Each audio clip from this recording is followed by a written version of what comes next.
welcome back. This is Stitcharoo doing the DJ interview. Now it's time for the deep dive. I've got Kry here with me, and we're gonna talk about DJing. All right. Oh, So it takes a lot to make these kinds of mixes and stuff. Tell us about preparing for your set.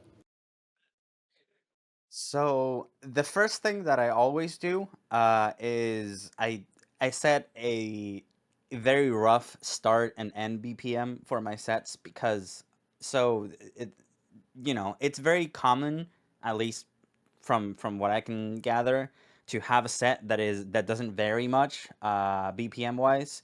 That's not me. I like to kind of ramp up the energy as the set goes on. So I find like the essentially the minimum BPM that I want to go for and the maximum BPM that I go for, and then I look into my library to see what songs or what tracks I can put in the set to go from that minimum BPM to that maximum BPM. And it usually works out pretty well because my library is very big. Oh yeah. Do you always ramp up, or do you have like peaks and valleys? I tend to just ramp up in general. I feel like that makes for a more cohesive experience. Absolutely. Plus, it makes it harder for the next DJ because you're like, yeah, keep up. It better keep up.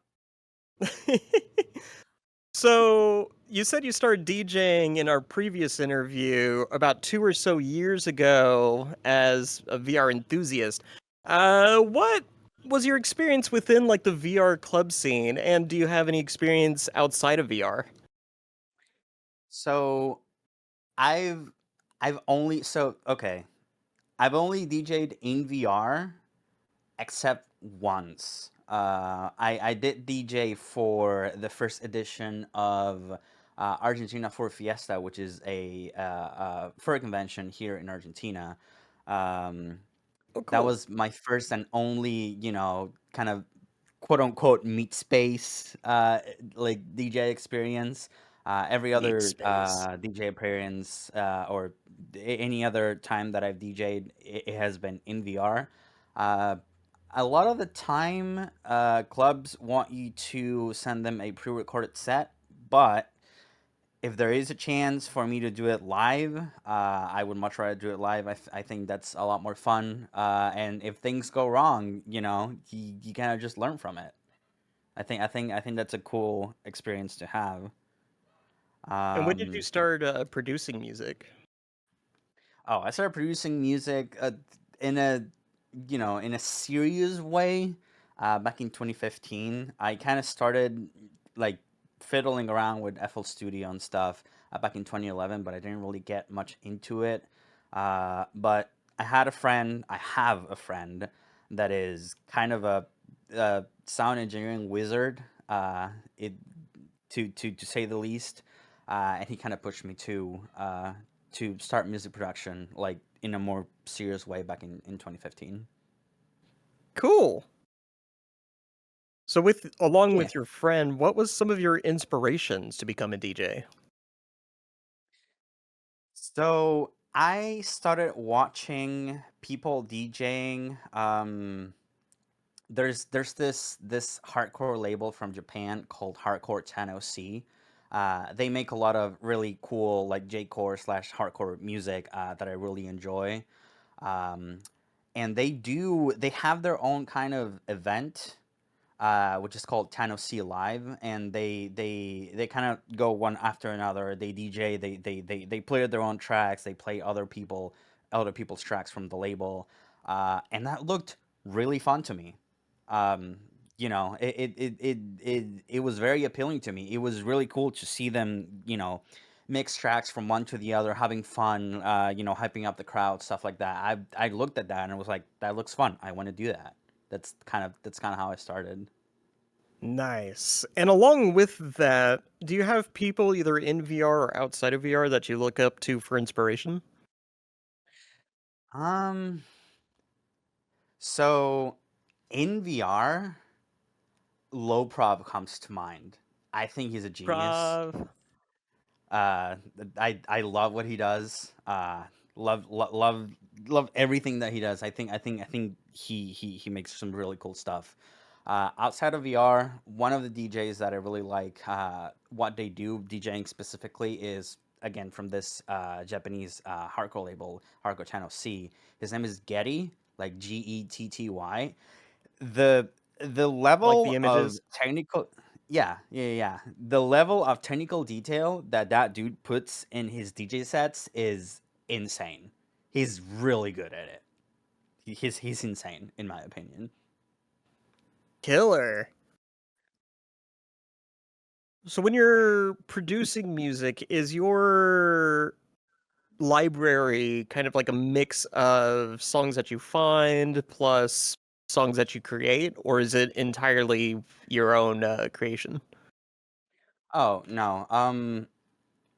At first, I kind of wanted to do like 100% my music kind of thing, but I found that combining that with the objective that I put for myself when I make a DJ set, those really didn't mix well because the music that I have, like it BPM wise, is kind of all over the place. I don't have like stuff that I can use to transition from one track to the other, and so nowadays it's mostly other people's music, and I put in like maybe one or two tracks of mine in the mix, and that's about it. I feel Very like that makes cool. for a better experience overall.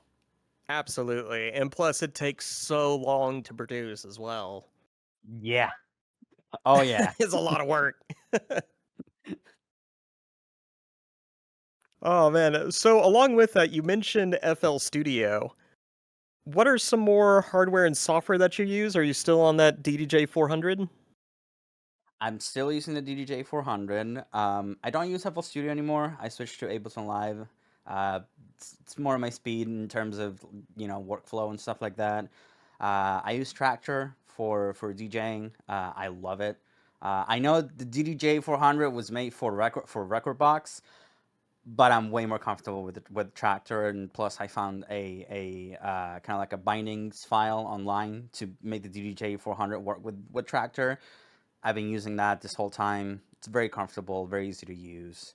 I have I have a what's it called? And an OP1. I don't know if you know what that is. It's kind of like an all-in-one like portable synth slash digital audio workstation. It's kind Oh of like yeah, this big.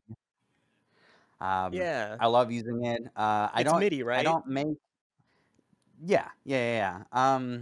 I don't use it to create full tracks just because, the workflow is a little limited, but for sketching out things like on the go whenever I'm traveling, especially last year. I've traveled so much last year. It's very handy to just kind of like sketch things on the go, and then when I come back home, I kind of like, transfer that over to Ableton, flesh it out, make a whole track out of it, stuff like that.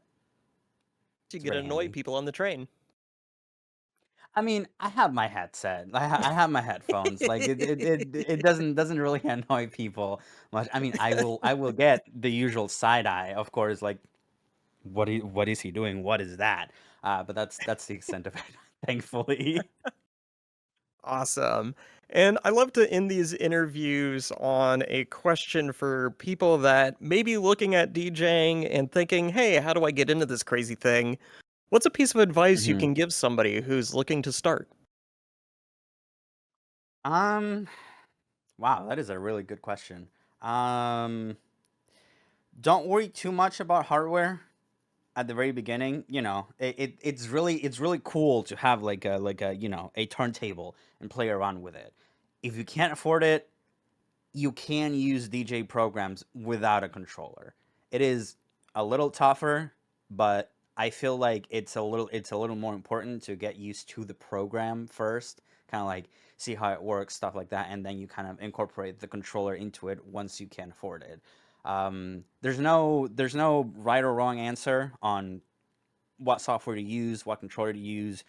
You kind of just you choose whatever's comfortable for you, and if you can make something that you're proud of with it, that's all that matters. It's all about the sound, not about the Hell gear. yeah. Very cool. Well, thank you so much, Kai, for joining me on the interview series, and we will catch you Yeah, at for sure. Club Finn. Bye, everybody's.